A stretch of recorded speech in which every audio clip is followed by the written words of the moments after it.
Good morning, everyone. As we trickle in, we'll give it a few minutes before we jump into today's webinar.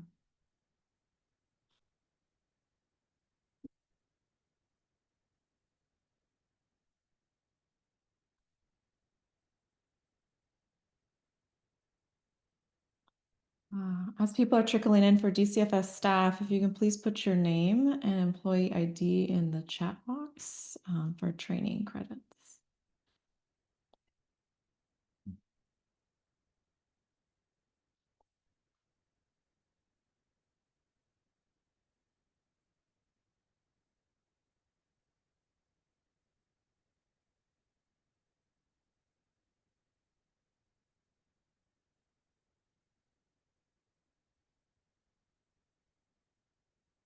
We will get started in about 2 minutes.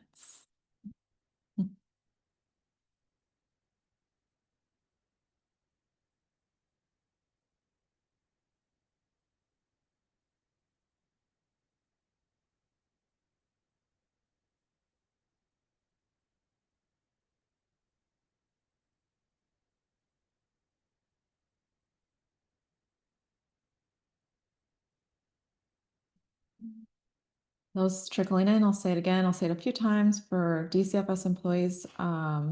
Please put your name and employee ID in the chat.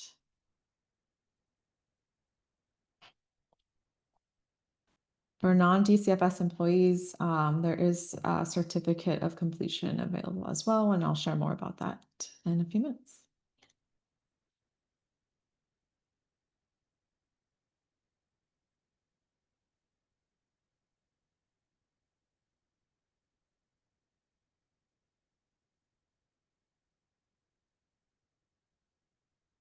All right, panel team, are we ready? We're heading 9:03. When we get started, jump into this. I see that the number's still going up. We have about 177 participants in our webinar today.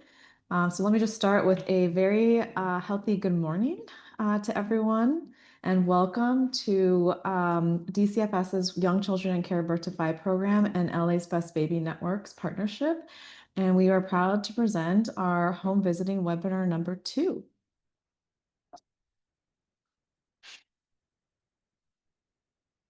And today we will be featuring Partnership for Families, Nurse Family Partnership, and Early Head Start. And just to revisit, since this is our second webinar, at the end of today, these are all the home visiting programs that we have had as part of our webinar series so far. So we have Partnership for Families, Parents as Teachers, Healthy Families America, Early Head Start, Nurse Family Partnerships, and Welcome Baby. And I will say that the link for the prior webinar number 1 is available for anyone who would like to view and wasn't able to view that before. And I will share that for DCFS employees, we are working on putting that YouTube link in our TalentWorks site so that if you weren't able to attend the first webinar, once it's available, we'll post it on LA Kids for you to be able to access, and you'll get training credits if you want to watch the first webinar and hear about the home visiting programs that were highlighted that time. And I do have to give credit to, to Melissa Miller from the help group who put together this handy dandy overview of the visiting program so far. And today our presenters for Partnership for Families will be Neva Corvino from the help group. From Nurse Family Partnerships, we have Eunice Milligan and Marissa Torres. And then from Early Head Start, we have Danette Liu from Foothill Family Services. And our agenda for today, and the way it's going to work is that every home visiting modality will have a 30 minutes for their program. And I should just note that although each person here is representing a specific agency, they are speaking about the home visiting modality as a whole for LA County. We will be starting with Partnership for Families, and each modality will have 20 minutes of presentation, and they'll be sharing more about that specific home visiting modality, referral process, criteria, sharing some stories of success stories, and more. And then we'll have some time for Q&A for each of the home visiting modalities. So we will start with Partnership for Families, followed by Nurse Family Partnership and Early Head Start, and then we will close with our survey. And just a couple of housekeeping pieces before we jump into our first panelist is that today's session is recorded and the link to the webinar will be available post the conclusion of today's webinar. All questions, there is a Q&A feature or the chat box. You're able to submit via the chat box or just come off mute during the Q&A portion. And it's okay if we run out of time. I will be timekeeping to make sure that all of the panelists have an opportunity to share their entire presentations and allow for questions and answers. But that go ahead and continue to put your questions in the chat box and that the panelists can continue to respond to questions that way. As mentioned at the beginning, for DCFS employees, there is training credit that you will get by putting your name and employee number in the chat. For those of you who are not DCFS employees, just reach out to me and you'll be able to, I can give you a certificate of completion for attending today's webinar. And then also any materials or PowerPoint shared today or referenced, we will compile all of that into one email and send it to all the participants in a follow-up email. So you will get access to everything that is shared today. And at the end, you'll be prompted for a survey to let us know how we are doing. Your feedback is really important and supports ongoing efforts to put additional webinars in the future to bring more awareness to all the services available to our littles within LA County. And with that, I'm going to stop sharing my screen and I'm going to hand it over to our first panelist representing Partnerships for Families. And we have Neva. Morning, everyone. Thank you, Danielle. Very happy to be here with you all. My name is Neva Corvino. I am the program coordinator for PFF, Partnerships for Families, with the Help Group. So the Help Group holds the PFF contract in SPA 2 and SPA 5. So happy to be here to speak about PFF services countywide. So PFF, we are a DCFS funded in-home visitation program. And you can go to the next slide, please. So the main goal for Partnership for Families is really to mitigate the risks for child maltreatment. We are looking at how we can improve child safety and strengthen the family functioning for families who do have a child under the age of 5, really by focusing on increasing protective factors and working to improve those parent-child relationships, really with the goal of preventing the family from becoming DCFS involved or preventing them from returning to DCFS involvement. So we really are operating around increasing those protective factors, right, which include kind of like parental resilience, social connections, supporting the knowledge of parenting and child development, talking about children's social and emotional development, and assessing and addressing any sort of concrete support needs that could be impacting a family's stability. As I mentioned, the Help Group holds the contract for SPA 2 and SPA 5. There is a PFF program in every service area in Los Angeles, in addition to countywide PFF services. So those different various agencies hold the contract, but regardless of where you are and where a family is residing, there is a PFF program available to them. And so one of the things that makes PFF unique is we really are looking to serve families that may be facing issues, which could include, but it's not kind of limited to, things like mental health, domestic violence, substance abuse, trauma, young parents, right, who maybe have risk factors embedded, and really kind of looking to get in and support those families with higher risk and higher need.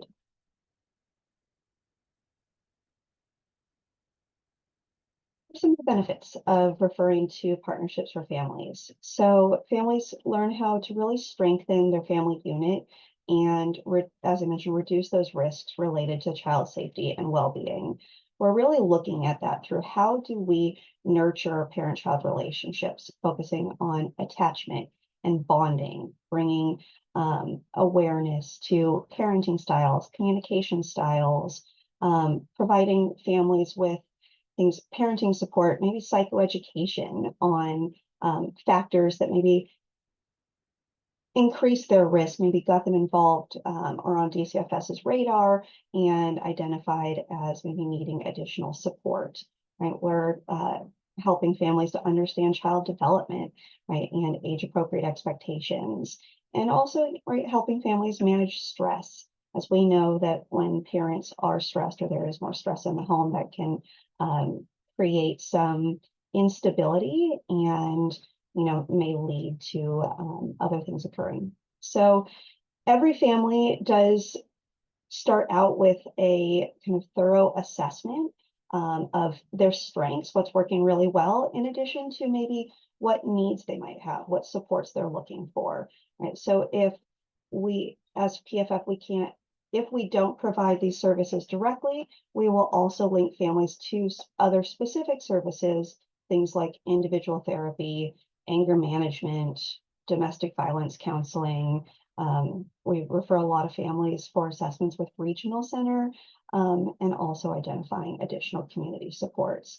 Our goal really is at the end of a family's time with PFF, are they more well connected to additional resources and supports so that they can continue to do that sort of longer term work to stabilize their family and improve their outcomes. So what does PFF look like? So services are provided in-home, a minimum of twice a month biweekly by master's level home visitors. We do aim to see families a little bit more frequently than that, but that's kind of our minimum. We're providing education about kind of various topics, things like pregnancy, child development, parenting, and safety. We're also supporting families, parents with managing stress, maybe addressing other challenges or issues that could be impacting family stability at the time. Our home visitors really come in and teach techniques to develop strong and positive relationships with their children. And then we're also being able to provide assistance with accessing those community resources, right? So in that thorough assessment, our families may be experiencing some food insecurity or needing to obtain childcare so that they can go back to work and improve their financial stability and provide some concrete supports if needed. PFF also holds like parent workshops and classes and family bonding activities, and our services are all in person. A typical family stays with us for, on average, 6 to 9 months or longer if needed. All of our agencies are doing things like developmental screenings, providing kind of that counseling, that education, but then each individual agency may also be able to provide kind of like specialized services, right? So some PFF programs may also have like a lactation specialist on hand, or their home visitors may be trained in infant massage as a technique to promote attachment and bonding. So they may be bringing that into session, teaching parents and caregivers how to utilize infant massage to connect and strengthen their bonds with their baby. Go ahead, Amy. Thank you. So one of the things that's so kind of unique about PFF is that we are not operating from a particular model or curriculum. So that's going to maybe different than some of the other home visitation programs. PFF has the ability to sort of individualize what a family's participation looks like. So there's no kind of one-size-fits-all approach to services. Every family is going to start out with just kind of, as I mentioned, a thorough assessment to identify their needs, what's really working, and how can we build on those things that are working. But also, right, what additional supports are maybe the family reaching out for at this point. So during an hour home visit, the home visitor may check in on the well-being of each family member, follow up on resources that were previously provided, right? We're wanting to find out what maybe barriers are existing to a family accessing those resources, and assessing for new needs and concerns, and then supporting the client in maybe removing those barriers. That might be like, calling, reaching out, advocating for additional support. The home visitor may be facilitating conversations about different topics like child development, doing a developmental assessment with the children, identifying strategies for supporting the child's developmental needs. And with that comes, right, providing a lot of education about things like age-appropriate expectations, right, and helping parents to understand maybe what's working in how they are supporting their children in parenting, and maybe what isn't working, and developing other strategies. The home visitor may also be discussing the impact of safety concerns in the home on a child's well-being, discussing maybe how a parent's mental health symptoms could be impacting their ability to show up and be fully present and available for their children and maintain a safe environment. Talking about parent stressors or relationship dynamics of all the family members. Home visitor may also be facilitating a parent-child activity, right? Teaching shared joy, teaching play, really promoting attachment and finding those opportunities to increase connection. I'd love to share like a success story with you.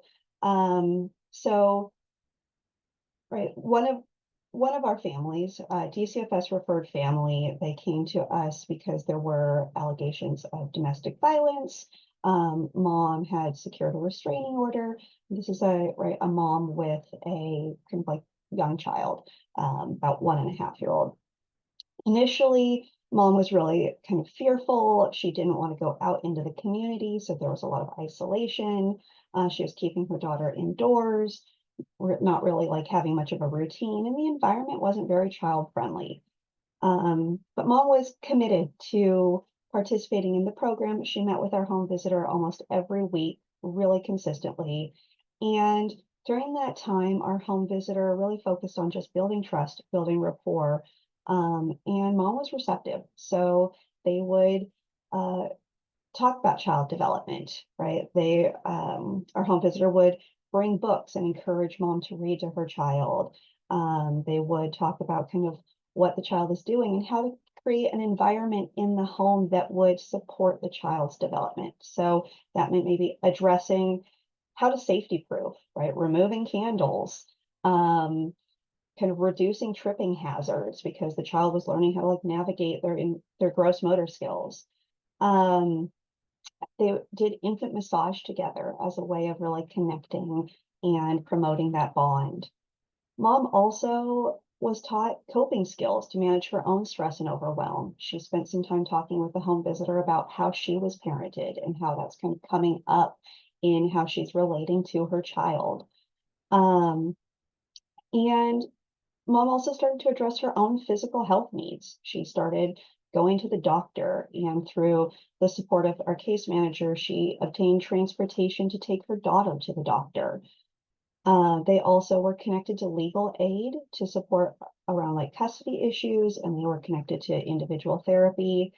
And then our home visitor also started meeting with the family at the public library, because that was a goal, was to reduce their social isolation and connect to more kind of parents and other young children, also to promote the little girl's development. So our home visitor would go to the library, meet with them, they'd engage in like the story time and explore, checking out books.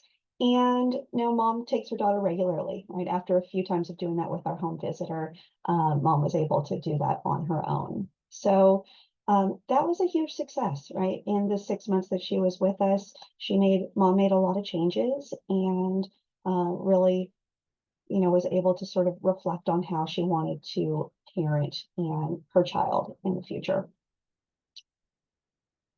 So just kind of one of many examples of what PFF might look like. In terms of eligibility for PFF services, there is no income requirement and no residency requirement. You just need to be residing in Los Angeles County. Services are completely voluntary, and they are spa-based. So, based on where a family is residing and their zip code, that is kind of how we determine which agency gets the referral. For DCFS referrals, there does need to be an investigation outcome that's either inconclusive or substantiated. Closed referral. So for PFF, families cannot have a current active open case, and a SDN level of moderate to very high. You can also take expectant parenting youth, or the family could be pregnant or just have at least one child under the age of 5. And all of our referrals from DCFS are submitted directly through the DCFS portal. And we also are able to take community referrals or self-referrals. Those can just be expectant parents or parents with a child age 5 and under. Again, the biggest thing is that they do not have an open DCFS case, and they can self-refer or be referred by other providers using like the community referral form. So at this point, I'm going to turn it over to our partners at DCFS so they can tell you a little bit more about the referral process. Thank you, Neva. Can everyone hear me okay? Yeah. Okay. Well, my name is Liana. I am one of the 2 DCFS program monitors for Partnership for Families. And I'm going to going over very quickly on how to make PFF referrals. So for DCFS staff, you can go to LA Kids and you can click on the FCS application. I think we're a little too fast, maybe like 2 slides back, if you don't mind. Right there, yes. It's actually not the referral portal, it's on the FCS FPP. It's like a little bit above on the purple one. So next slide, please. And you can enter your employee number and then your internet password. So this is the same application as when you're about to create PNA referral, family preservation referral. Next slide, please. So be mindful that a lot of the information when you generate the referral is auto-populated from CWS CMS. So it is important that you have the family current information on the CWS CMS and allow about like 24 to 48 hours. So when you make the change before you create the PFF referrals, that way the most recent information will be auto-populated on the FCS system. So when you log on to the FCS system, you will see this, and then you can click on the PFF icon on the top bar, and then it will take you to the next slide, please. And it will take you to this page. So this is where the family information will be auto-populated. So that's why it's important to have the most recent information. The next slide, please. So if anything changes or the change is not reflected yet, you can always put the additional information in that box. So for example, because the agency only get information, whatever you put in the system, right? So let's say if it's a blended family and, like there's another child in the home from the other relationship or something. So you might want to put that information so that way when the home visitor come to the home, then they know it's like, wait a minute, the list was only like 2 kids and then somehow they have like 4 kids in the home. So, the more information you put in when you're making the referral is better. So that way the home visitor know like what they're walking into. Slide, please. So I will hand it over to my colleague, Iris. I'm not sure if she's able to unmute herself. Liana, I don't see Iris in the meeting yet. Unless she's under a different name. Iris, if you're here under a different name, you can raise your hand and I'll promote you to panelist, but I don't see her.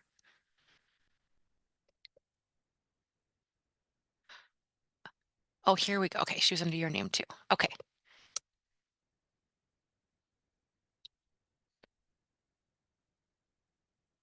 Let's see. Did that work?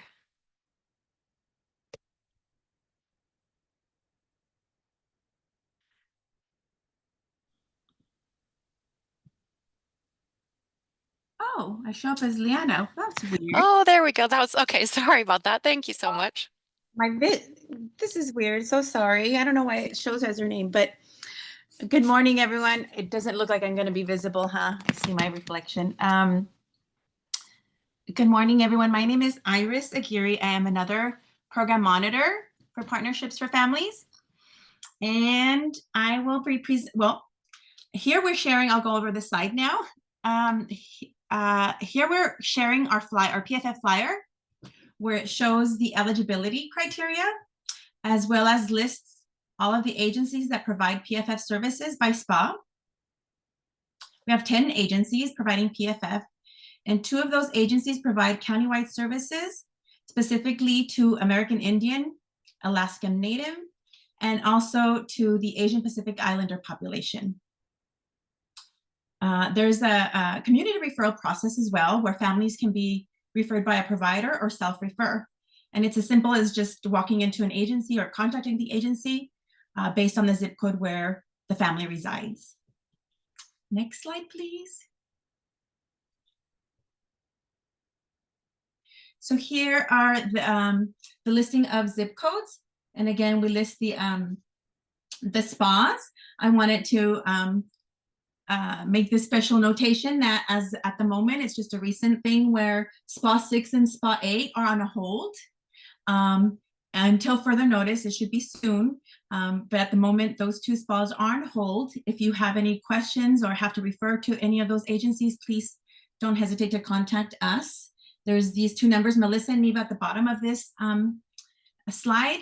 Also, the program monitors, Liana and I, or Leticia, can be contacted, and our contact information is in the next slide, please. So here we are, Iris, that's me, Liana, and Leticia, our supervisor. Any questions that we could help answer on anything with regards to referral, please don't hesitate to contact us. Thank you. Any questions I can help answer or we can help answer as a team? Yeah, so we have 2, thank you to all our presenters for Partnership for Families. We'll start with a question that's in the QA. At the end of PFF service of 6 to 9 months, do home visitors often refer families to long-term home visiting services like parents as teachers if families are open or would like that? Yes, absolutely.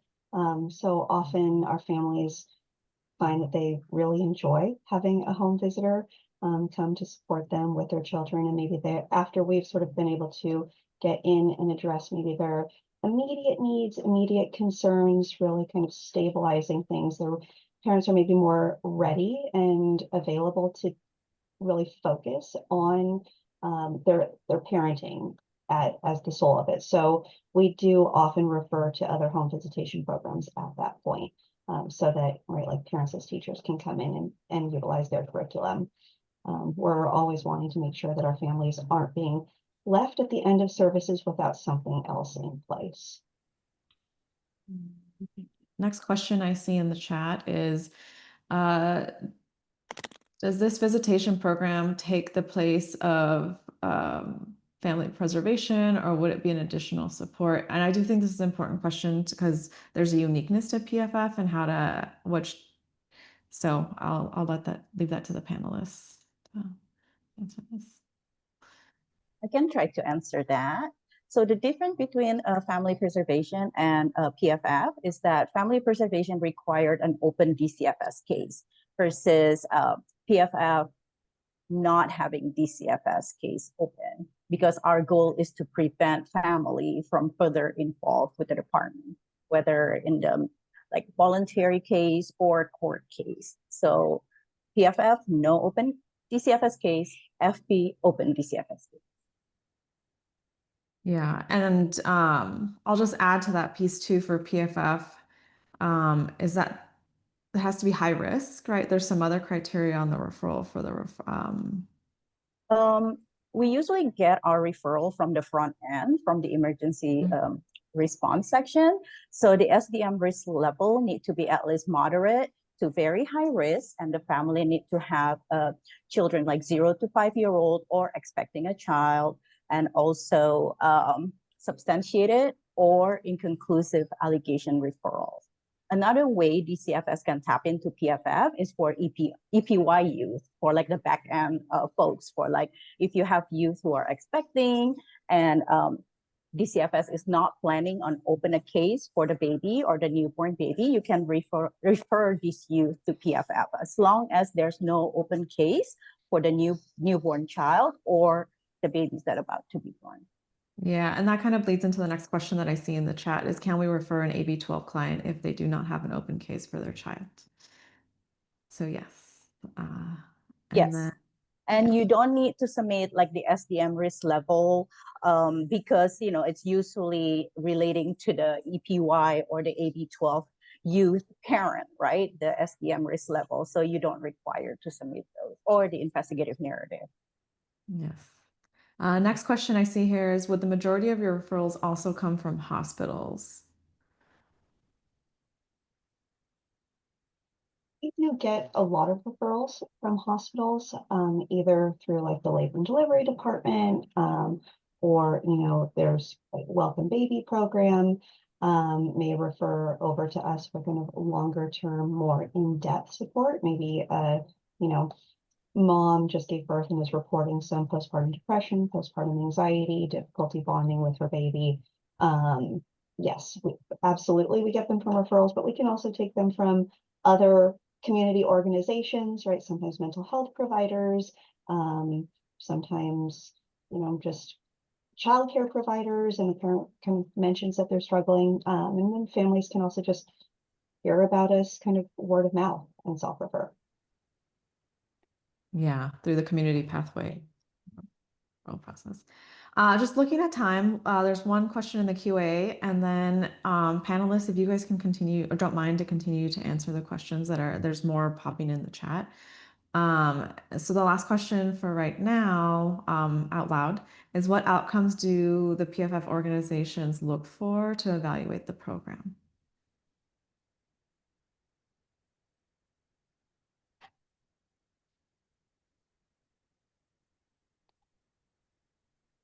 Feels like a DCFS question, Liana. I don't know, because we report to you all. I think from a programmatic standpoint, success looks different for every family. So a successful ending of PFF could look like the family, you know, they acquired some skills, they're more stable, their home is more safe, they've learned a little bit more about their baby.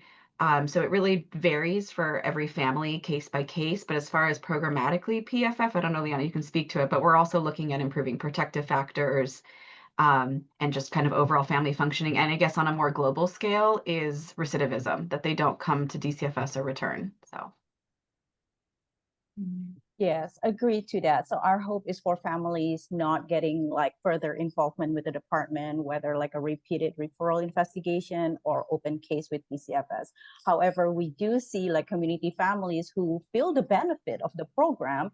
And then like when they're expecting the second child or third child, they actually contact the agency themselves. And it's like, you know what, I experienced postpartum before, and I feel like I need a support before it happens. So we see family like re-enroll into the program like a year or two later because they feel the benefit from the previous go around. That's awesome. Thank you for that. And so panelists for PFF, I'm going to turn you over to the chat. There are some other questions that are coming in, so if you don't mind to continue to engage via that. And with that, I'm going to turn it over to our NFP team, our Nurse Family Partnership with Eunice and Marissa. Right. Good afternoon. I'm getting ahead of myself. Good morning, everybody. I'll go ahead and share my PowerPoint. One moment.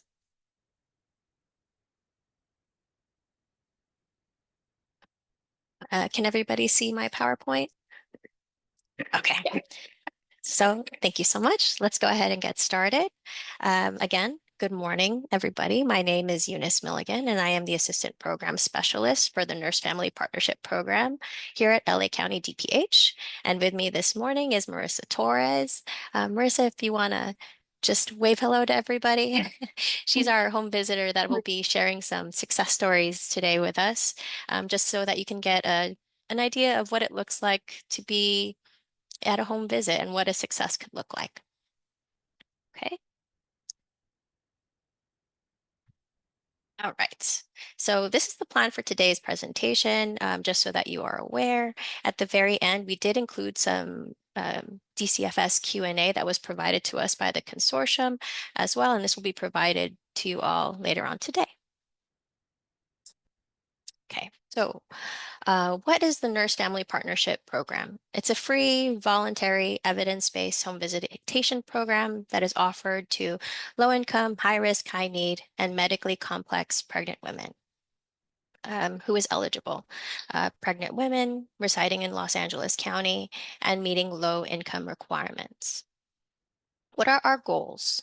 First would be improving pregnancy outcomes, right? So we make sure that they attend their prenatal visits, that their diet is what like good, and that they know what to eat, what not to eat as examples. Goal number 2 would be improving child health and development. So assessments are done throughout the course of their enrollment to make sure that the babies are developing as expected. And if in case there are any concerns, activities and referrals may be provided as well. Lastly, improving economic self-sufficiency of the family. The goal of NFP with this client or every client is what is their heart's desire, right? So if they want to work, if they want to go to school, what barriers are in place and how can we help them overcome those barriers to improve their economic self-sufficiency? Okay. What does Nurse Family Partnership do? So our whole team, they're all registered nurses that are at least bachelor's prepared, and they provide the services in English and Spanish, but we also have translation services available should a client be referred to us that does not fit, that does not use English or Spanish as their primary language. In terms of services, support is a real big part of what we do with these clients. Assessments, I did mention already. Education is a big part of the work, and Marissa will be kind of talking about that shortly. Developmental screenings, I mentioned as well. And referrals to community services is a big part of what we do as well. And a lot of this is based on the regular assessments that the home visitor does at each visit to see what needs the client has. I also want to include that all of our nurses are currently certified lactation educators as well, which I think is a really great benefit. In terms of the visit schedule, generally we meet every other week for about an hour, hour and a half, but the frequency can change depending on the needs of the family, right? Let's say they're in crisis and they need more support, we can alter this visit schedule. And let's say they're in school, they're working, they want to see, they still want services, but they don't have as much time. We can alter the visit schedule to monthly as an example. And of course, the visits can take place.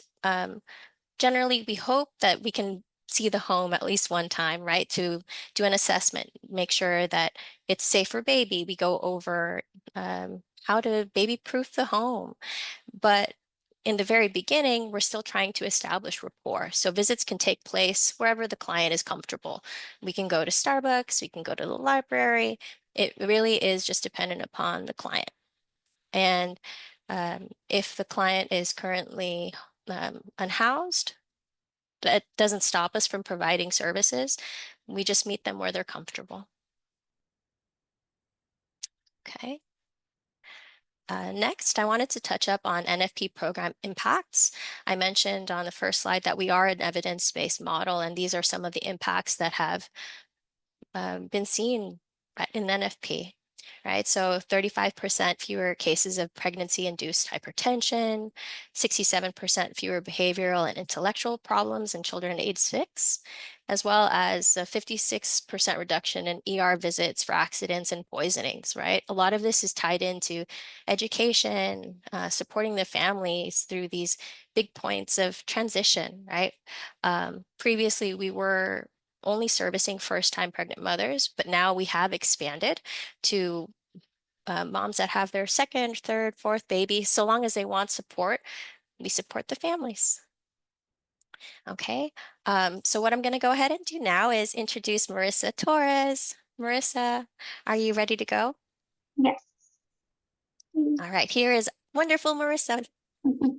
Hi, everybody. I'm Marissa Torres. I'm a public health nurse, and I service SPA Area 6 and 7. So I'm gonna kind of give a little glimpse into home visiting. So the first thing that we do is we prepare. So the visit actually begins before we even go to the house.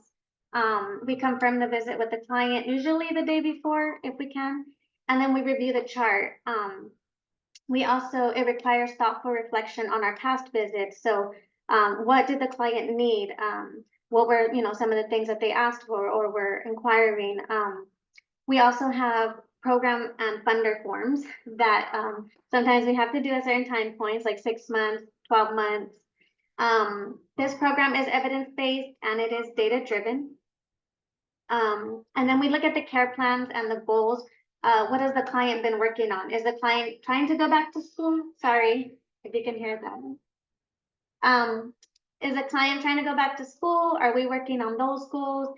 And then following up on referrals like Department of Mental Health or WIC, sometimes regional center, just different resources in the community.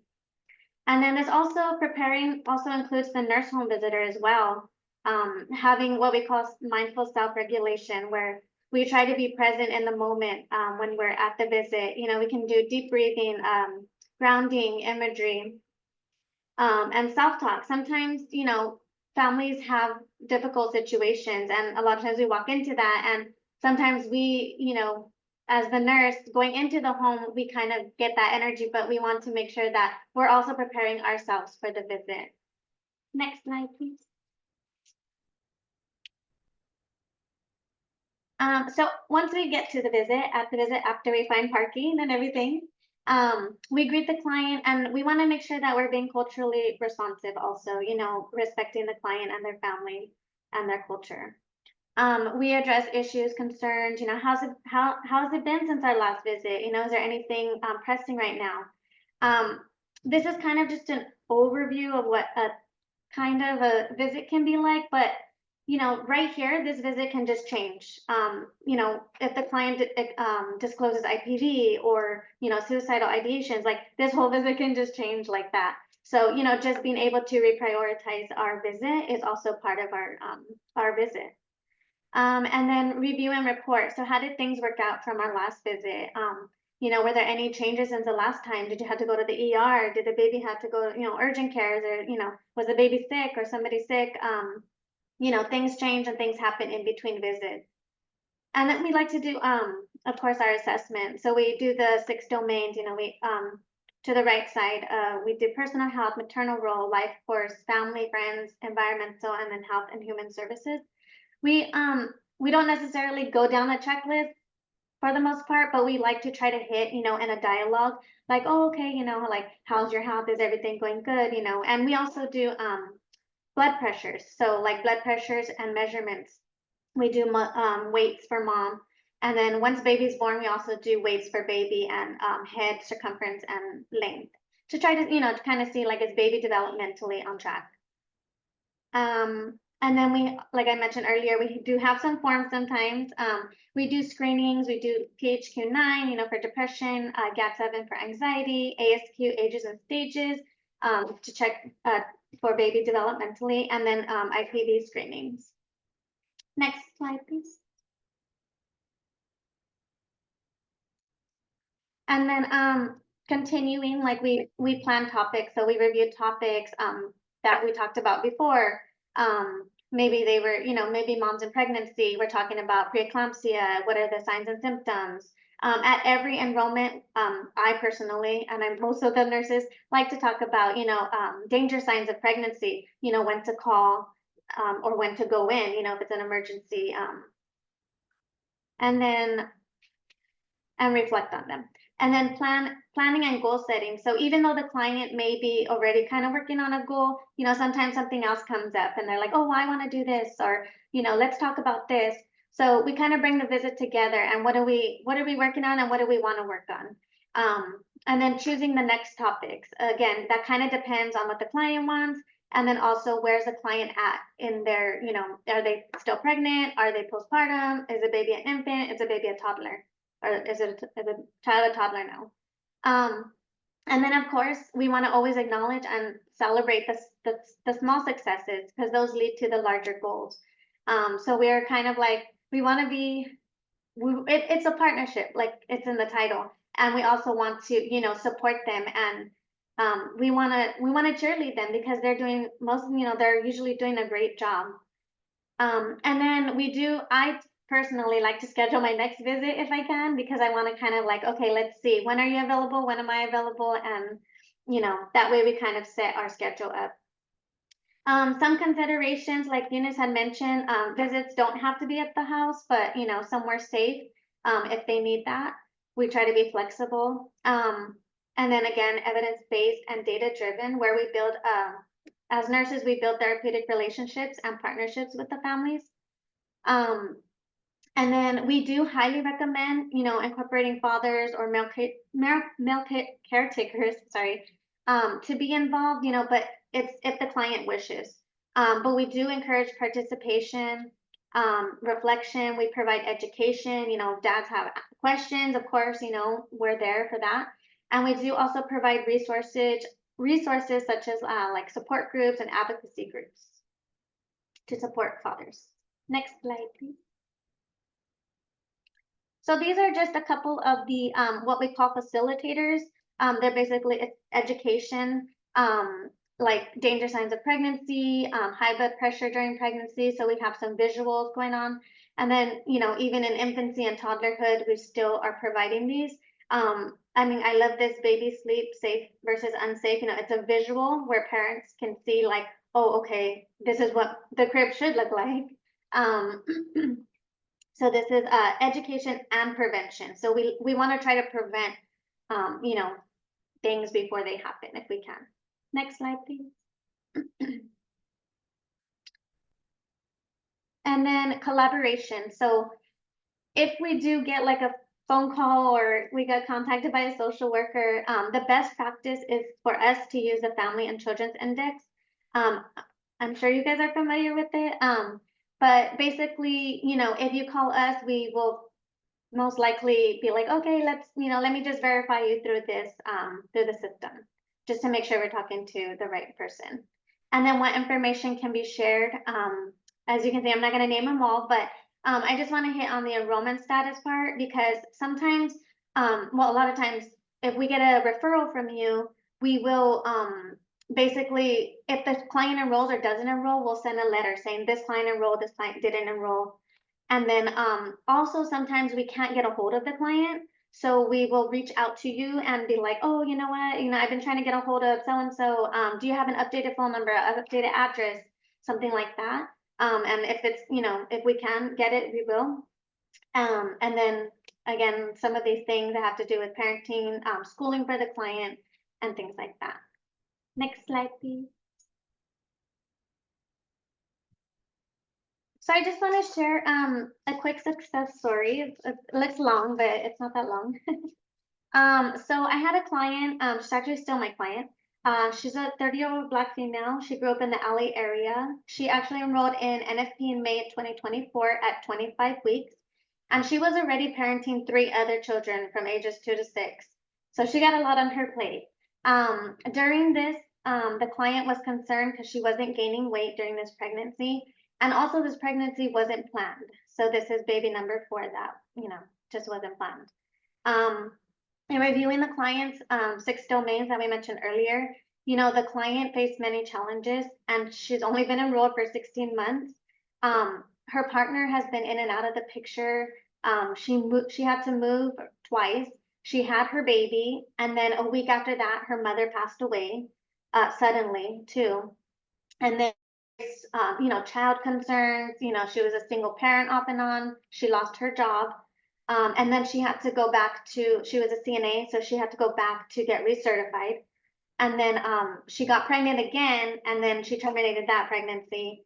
And, with all that going on and still grieving her mother, she did need mental health services. But during that time, I couldn't reach her, for a few weeks. I tried calling, I was texting her, and I couldn't reach her. So I went to her house, I did a visit unannounced, and I was just like trying to see what was going on. And I did see her, and she was actively moving out of her apartment. But she had told me she had the baby, and she informed me of, her mother passing away. And she did tell me that she needed some time. And I didn't want to, she said she wanted to be part of the program, and I didn't want to push her to be like, come on. So I gave her some space, and I talked to my supervisor about it, and we agreed to give her the space that she needs. And then finally, after a few months, the client reached out and let me know that she was ready. And I was able to connect right before Christmas, and I was able to nominate her family for Christmas presents through our Department of Public Health Administration, who donated those gifts. And I believe her family benefited through this. Next slide, please.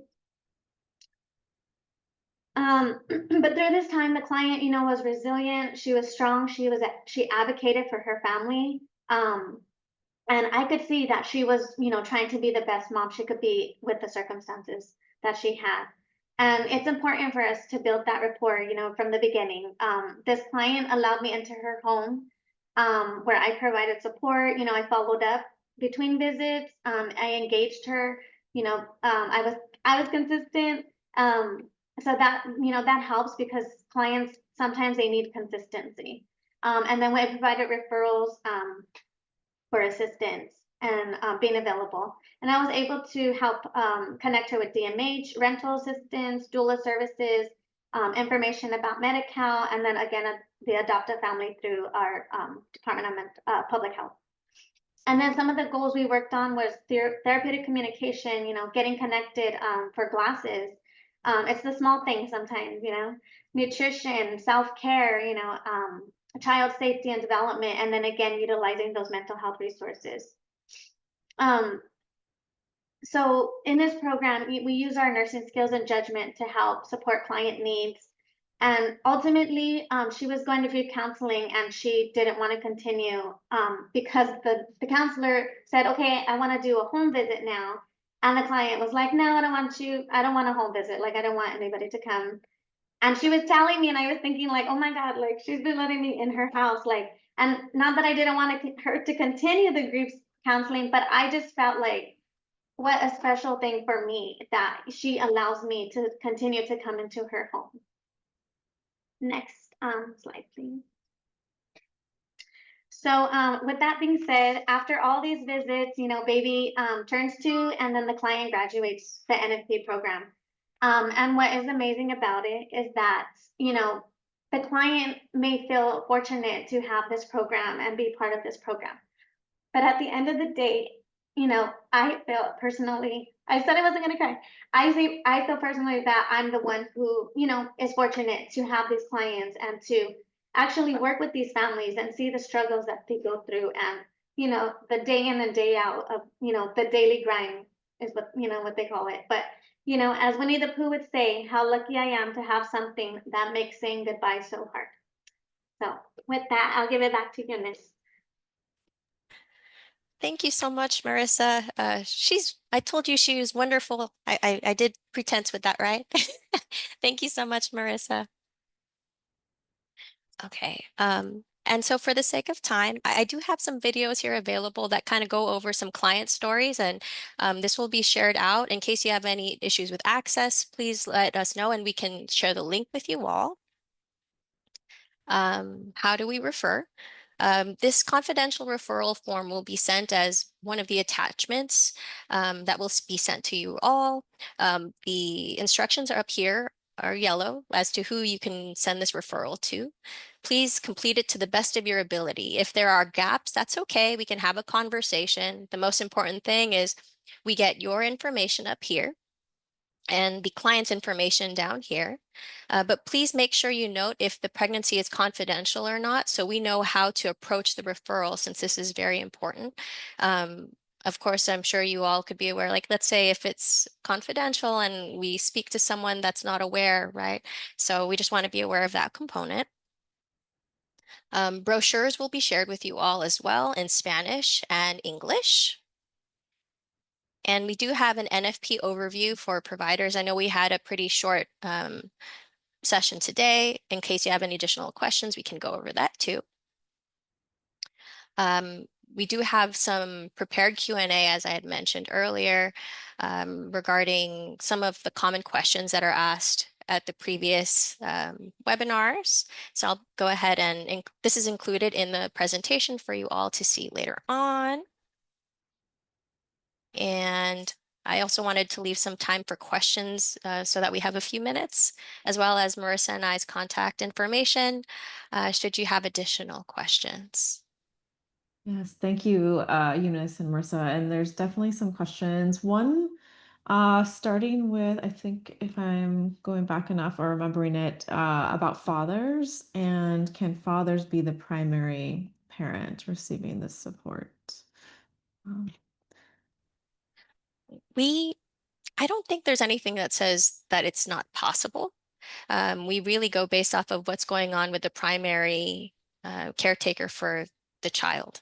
So like, let's say there are instances even when the child is taken from the home, whomever the primary caregiver is can be the individual that receives the instruction, like let's say grandmother or aunt. So I don't see why it cannot be the father as well.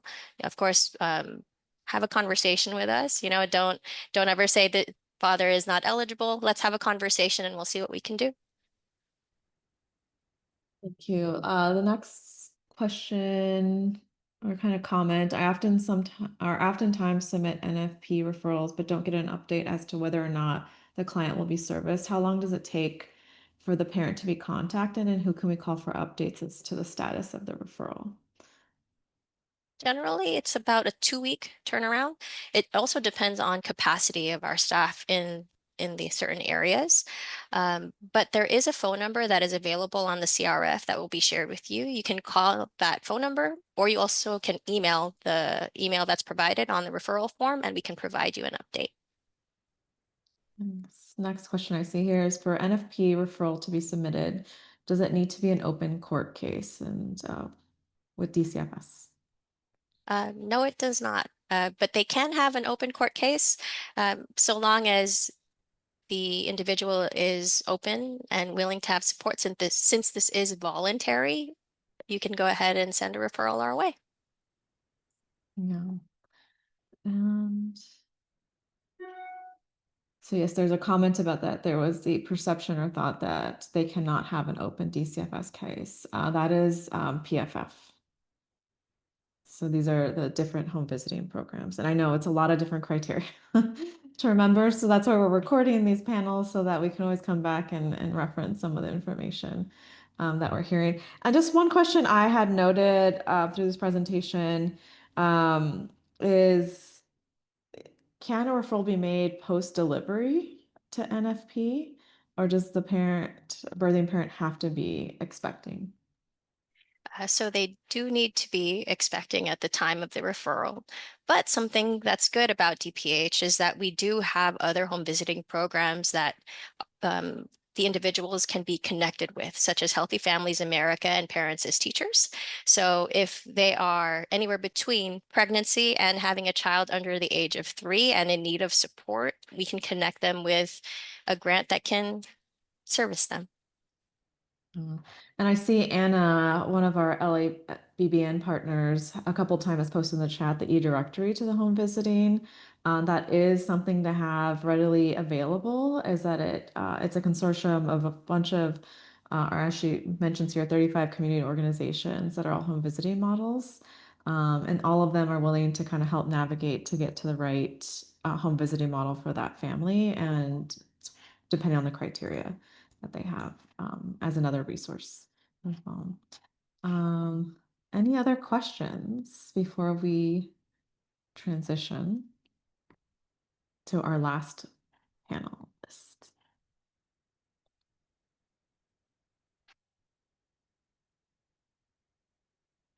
All right, you can continue to put questions in the Q&A or the chat, and our panelists will continue to see what is in there and respond accordingly. And with that, I'm going to turn it over to our last but not least presenter on our panel today, Danette Liu from Foothill Family Services, and she'll be speaking about Early Head Start. Hello, can you all hear me okay? Thanks, Melissa, for adding it. So I am here representing many different Early Head Start programs, not just across the LA County, but across the nation. But a little bit about myself. I am a licensed clinical social worker, and my professional journey as a social worker started at the South County DCFS office many years ago. It was still called Lakewood, if those of you guys know, and a shout out to everybody over there.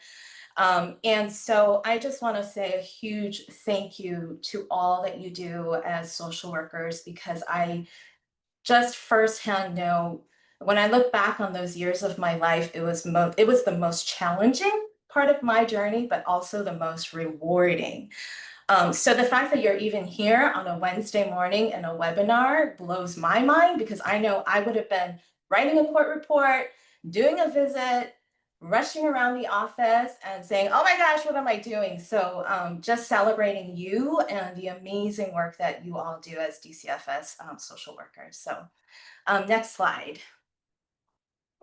Just a little disclaimer before I jump in. I'm going to go fast. I want to save time to get through the slides, but also I will be showing some photos, and I wanted to ask everyone to honor these photos. We do have appropriate consents, but I do ask you not to share because we just want to honor the dignity of families, even when they have consented to allowing us to use their photos. But jumping right in, so a lot of you are probably more familiar with Head Start as a preschool or Head Start, Early Head Start as a child care setting, but little do you know, there's also a home-based program. And we serve pregnant women, their families, and then children ages birth to 3 and their families. Next slide. Now, what's the goal of Early Head Start? Well, slightly different from some of the other models. We are really about the well-being and development of pregnant women, infants, and toddlers.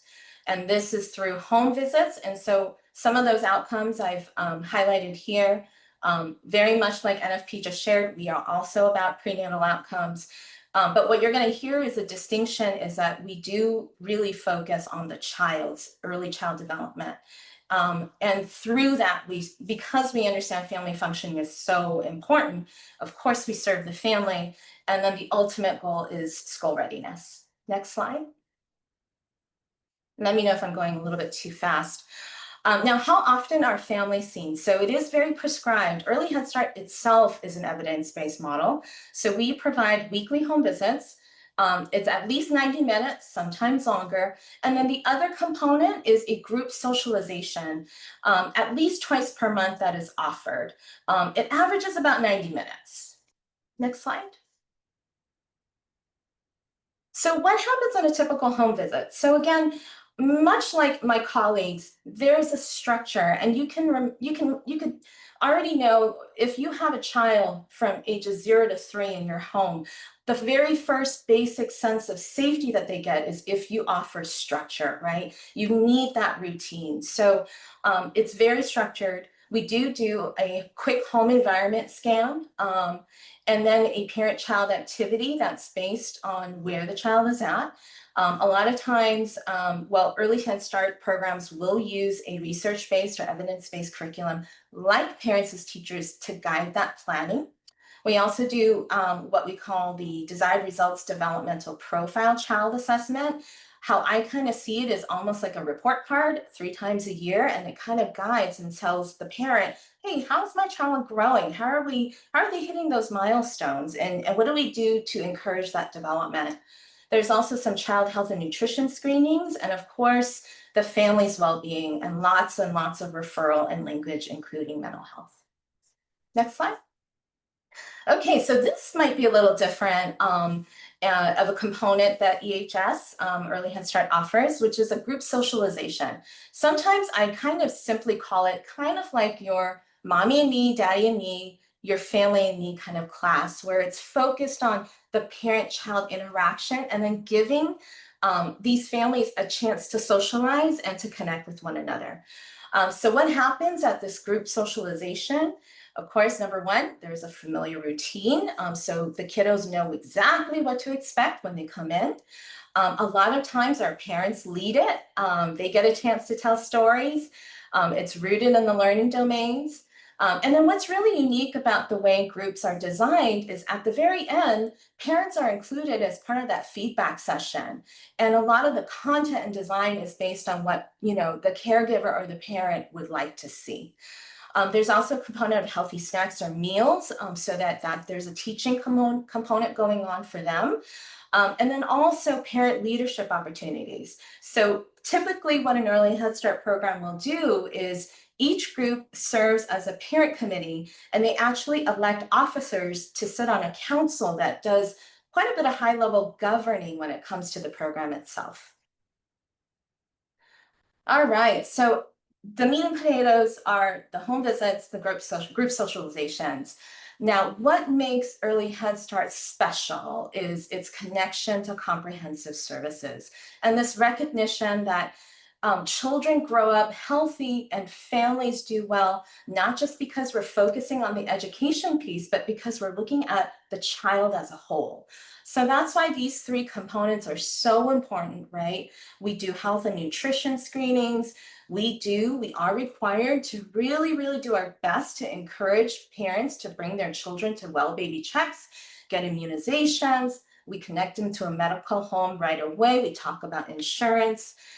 Most programs like ours, we do employ or contract with a registered nurse or a licensed vocational nurse or a registered dietitian for high-risk triage. So if we're seeing, for example, out of the assessment, there's a child on a G-tube, a feeding tube, having a special type of allergy, then we can contact or access our program nurse or nutritionist to kind of make sure, hey, our base is covered. Can they go out and visit the child and family together with our home visitor and provide kind of higher level support, but most of all to make sure that they are getting the services they need.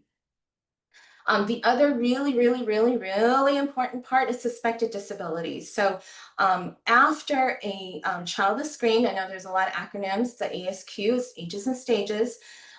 Let's say it's a very parent-led screening. We look at whether the child is developing as expected. And if they fail these screenings, we have partnerships with regional centers and to do evaluations. And the most important part that I think you can all relate to is the most important part is not the relationship with the regional center, but how to combat the stigma that parents feel. And recently we actually had a story about a family whose child is 2, and parents were teaching them Mandarin and Cantonese. So they're trilingual, but the child was not speaking. And the parents were like, oh, I think we're fine. You know, we don't need regional center, even though all the screening results were like, maybe not. And sadly, this happened right before the Eaton Canyon wildfires hit. And so by the time our home visitor was able to kind of talk to the parent, kind of explain, you know, this doesn't label your child, and they were open to the evaluation, they were evacuated. And then they were shut down, and then there was a whole long wait list. And 7 months later, thankfully, because we stayed connected to the family, they were open, and it turns out that the formal evaluation results came back and the child was diagnosed as being on the autism spectrum. And but you know, so things like that is so important. It starts with that relationship, but it starts with that kind of coaching to help parents to understand, you know what, actually getting your children the services now, it's not shameful. You are not at fault, and we're here to support you all the way. And then finally, mental health services. So there's a lot of different approaches that different programs do. Our program at Foothill Family, we have MSW interns who are supervised by a licensed clinical supervisor. And those MSW interns do provide counseling for parents. And also, we do refer the children to mental health referrals. But the other cool thing that our interns do is we go into the home or into the group socialization and we conduct social and emotional observations to make sure that, hey, are there things that are overstimulating for the child? You know, when baby is having a tantrum or toddler is having a tantrum, is there a quiet corner that you can go to even though your home situation is so hard or so crowded? And so that's kind of the uniqueness to early Head Start that I really wanted to speak to. Next slide. Now, we know as social workers that trauma-informed care is so important. And as Eunice, my colleague, mentioned, we need to nurture healthy transitions any chance that we get, because the children that we serve experience so much trauma with every single removal transition, and it happens so abruptly and it's something out of their control. So one thing that we really, really emphasize in the early Head Start world is every single possible transition for a pregnant woman and a child has to be treated with care and intention. So there's 3 main transition points, right, for a child in early Head Start. One is pregnant woman gives birth.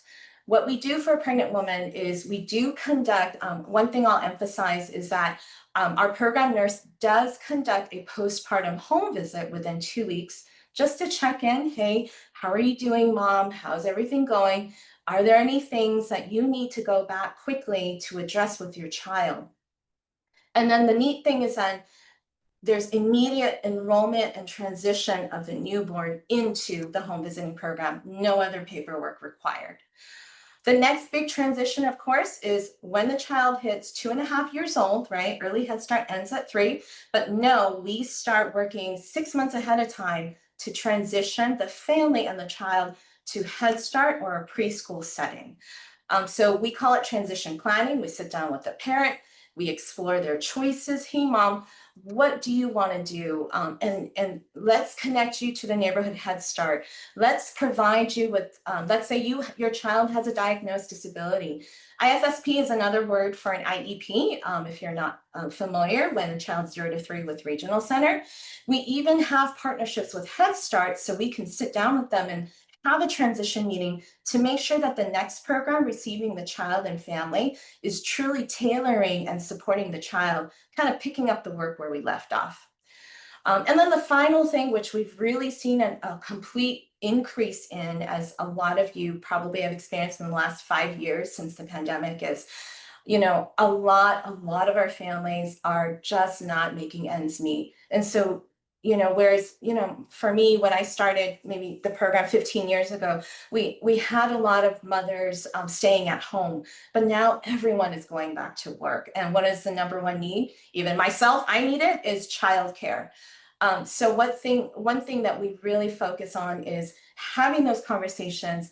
Mom says, dad says, the caregiver's like, I really got to go back to work, and home base does not, you know, unfortunately, I can't do it, but I want something like comprehensive care. So what we'll do is we will, at the caregiver's request, we'll work on a transfer to childcare. So within Foothill, and a lot of programs who run multiple programs, they'll have connections already. And the neat thing is then we can explore those choices. We can even arrange for a visit so that mom and dad, a caregiver, is comfortable, and we'll do that with them.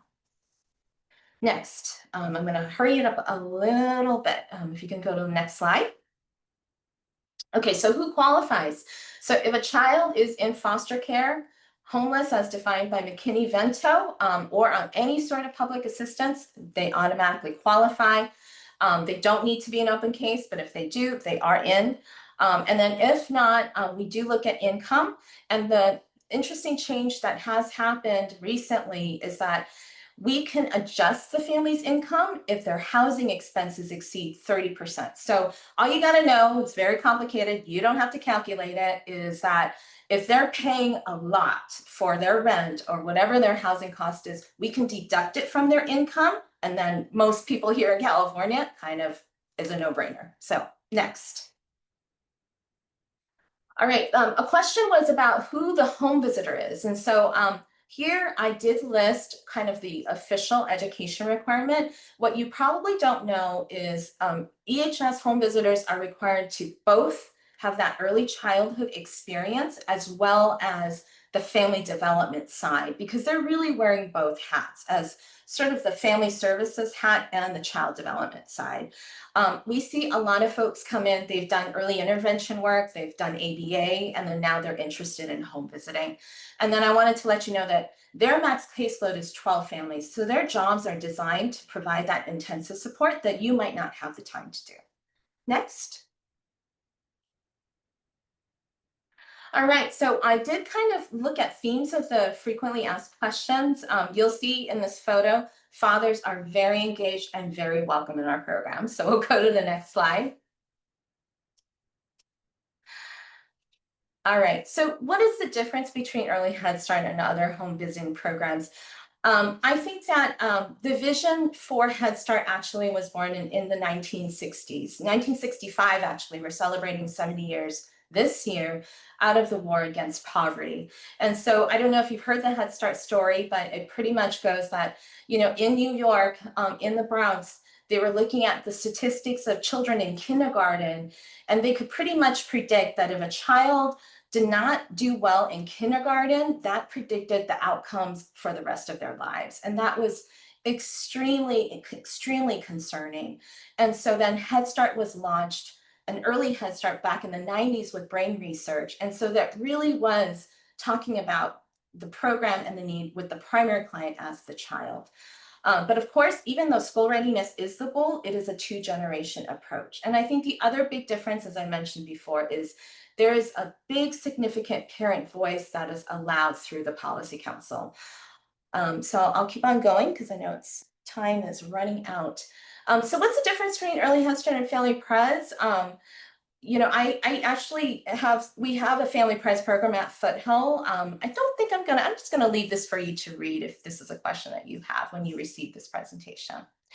What I want to get to is, well, so how does Early Head Start partner? So the neat thing also is that an Early Head Start program is directly federally funded.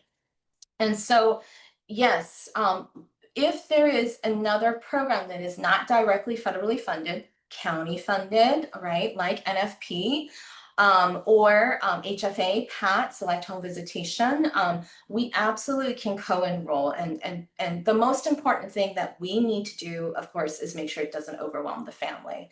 So the first very, very important point that we do, if we do have a program, is we do a lot of service coordination. So the best example I have, because in-house we do have an HFA and an EHS program, but the really cool thing is then they coordinate their home visits, they do it together. When Early Head Start home visitor comes, she's doing the child development piece. When the HFA staff family support specialist comes, she's focusing on the mom, or in that case that I'm thinking about. But then the mom can experience this kind of joint wraparound model, and that it's not overwhelming for them, right? We do a lot of case conferencing, which I'll talk a little bit more later. Of course, mental health service referrals and linkage. We do have a lot of therapists co-treating together with the home visitor. And actually, there's one program here in the county where their home visitors are also therapists. And so that's a really neat model where they have training in both modalities and can deliver services that have a mental health approach. And then, of course, we always have co-enrolled clients that are shared between Family Pres and other more intensive services. And I think the biggest difference is, hey, joint goals, making sure we're all working towards the same page. And then if there's a little bit more that the home visitor can do or our staff can do, let's help each other out. And that's sort of the attitude that I see across the board. Next slide. So I wanted to mention that there, you know, when I'm thinking, you know, back to my experience as a social worker, And what that day-to-day was like for me, I thought, gosh, well, how would I have wanted a home visitor to work with me on a case? And I think the two things that came to my mind was, number one, of course, child safety. And the second thing, of course, is consultation, which actually I know Danielle at YCIC, I love that 0 to 5 has case conferencing available for you all, and you should all take advantage of that. Child safety. So again, sorry, no monitored home visitations, but it is an extra pair of eyes in the home environment. We do cover safe sleep, home safety practices, child health and nutrition. We don't provide transportation, but we definitely have access. And of course, we are suspected abuse reporters.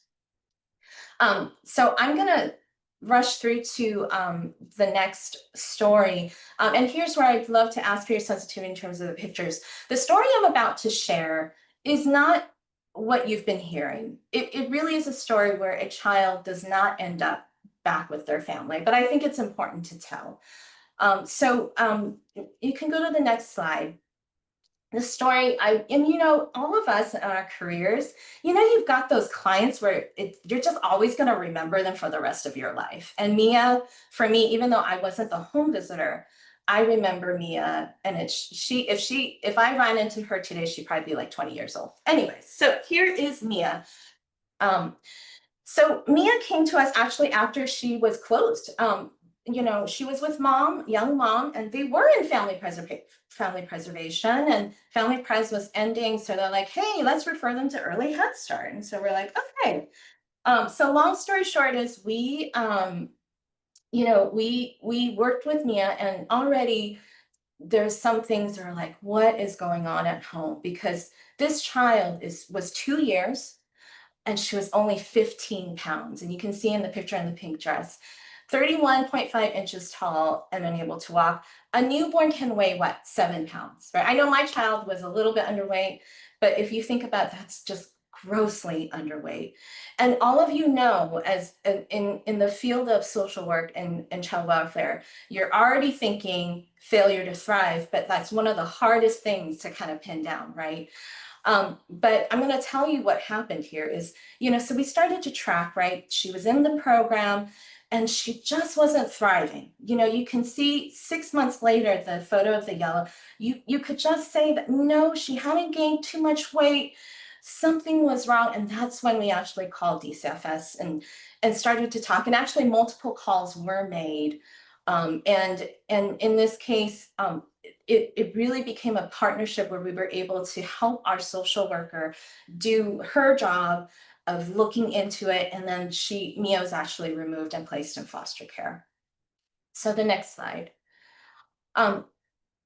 So the amazing thing is, then she was in foster care, and within the coolest thing about failure to thrive, and those of you who are nurses would know this, right, Marissa, is a bounce back resilience time for a child is like crazy amazing. So you know, you saw her at 2 years and 7 months. Within 2 months of being in a different environment, she hit 20 pounds. She gained 5 pounds in 2 months, which for a child like that is actually amazing. And then, you know, there's a bit of, sorry, so at 3 years, she's still 20 months, but what has changed in terms of her affect is the smiling. You can just tell her disposition was already changing. And then finally, you know, this case, we did see them through. If you go to the next slide, is, you know, this ended up to be an adoption by the foster parent. And it happened very quickly, but really because of your work. It wasn't work that Early Head Start did. We kind of walked alongside of our social worker back then. They were amazing. I remember the supervisor was awesome. And, you know, at 4 years, the adoptive process was over and she caught up completely. You see how tall she is. She became verbal and she was in preschool and she came back. You know, she had left our program by that time, but we had no doubt that she was going to do well in this setting.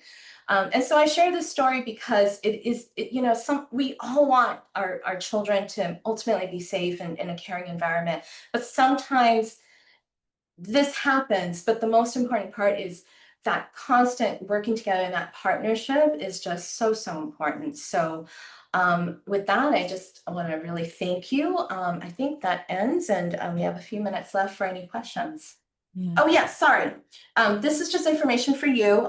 There's a Head Start agency system. So I'm told that you can actually use the DCFS Head Start County agency system to refer. So you'll have this. And then if you go to the next slide, you do want to refer specifically and find the program in that specific community. Of course, Anna's already given to you. I have it here, the e-directory, and then also there's a Head Start locator website. And then let's see, I did put a little information about Foothill in the next slide.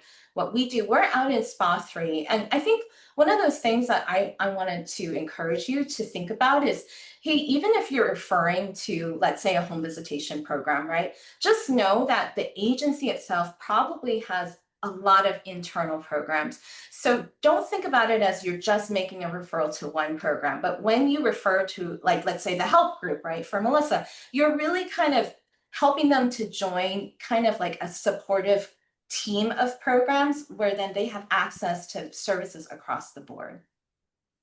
And I think the final slide does have some information. If you are out in SPA 3 and 7, that's where we are at. I'm in, whereas east is Pomona, as west is Alhambra. And then also I did leave you, we have a virtual clinic available for those of you guys who are also just looking for mental health referrals for your children and families. And we designed it so that families have same day access to an assessment virtually. So I've also left that information because I do hear that mental health is something that everybody is looking to, you know, for services for their clients. And I think that's it. Sorry. Thank you, Danette.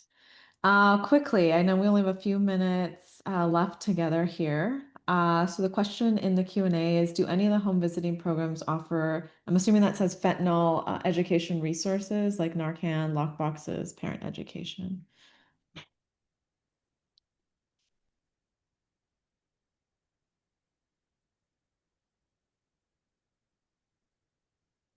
I can speak on it for our NFP team. Our team, as well as all of the maternal, child, and adolescent teams, have been trained on Narcan and fentanyl. Should that question come up, we do provide guidance, and we also have access to Narcan as well. This is something that's available to us in the county. I was just going to say, also our staff have been trained in that, but on a more large scale, PFF also has a component aside from its direct services with like community events and activities. There's a lot of parent education, parent classes, parent workshops. So those type of safety focused presentations or parent events might come up at their local PFF provider as well. That's another responsibility under PFF, is to also provide activities open to the community. Thank you. So speaking on our comment or just wanting a little more information from what someone briefly saw on a slide was that CSW and a home visitor partnership. What type of enrollment progress letters can be shared about the family? We do, I'm assuming this for early Head Start. So we do similar to the other programs. We provide an enrollment letter. We do let you know how many visits they participate in and a brief statement about the client's willingness to participate. And just a global question that I have too, that came up in the last webinar as well, is just like thinking about our collaboration. And Danette, you did reference about the multidisciplinary teams, but within DCFS, we do have staff engagements where we try to pull the team together to think about that multidisciplinary coordination of care approach, as well as participation in child and family team meetings. Are all 3 home visiting programs, home visitors that work with the families, are they able to participate in any one of those touch points? And I'm seeing some head nods from everyone. So yes, to the audience, make sure that we include all of the home visiting providers in any staff engagements or family and team meetings to really support strengthening the family system. And I'm going to share my screen because I know we're at time and we have a couple logistics. I just want to give a amazing, large, giant thank you to our panelists. I continue to learn a lot with every presentation and every time I hear from all of you and about the different services available to our littles. Our biggest thing is that we really, in partnership with our LA's Baby's Best Network group, is really wanting to bring more awareness about services that are available to our littles. And also just reinforcing the point that the earlier we support and get in with a family, the long-term benefits are exponential. So the more that we know about these services, the more equipped we can be to make referrals and really support our families in a meaningful way, and hopefully setting them up for long-term success. So again, thank you all for your continued hard work and dedication to supporting the families in our communities. And that goes for everyone on this call today, including the participants. What you see on the screen right now is the QR to our survey.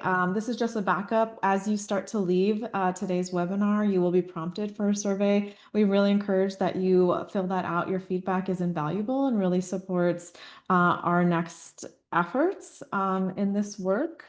And then Danette did a nice little plug for our YCIC program as well. For any of you on this call, we do have a dedicated Birthify program here at DCFS. Please do not hesitate to reach out to us with questions. And also, if you have a case that you're kind of feeling stuck or need some support navigating, do not hesitate to reach out to us for a case consultation. And at times we pull in community members like everyone on the panel today to be a part of our case consultations to think through some next steps and really strengthening and supporting and keeping kids safe. So with that, that concludes our webinar today. And as mentioned, I know there's a couple of comments in the chat. I will be compiling all the information and putting it into one follow-up email for everyone to have post the webinar, including the link to today's recording. So thank you all again, and I'm going to stop sharing. And I think we can end the recording now.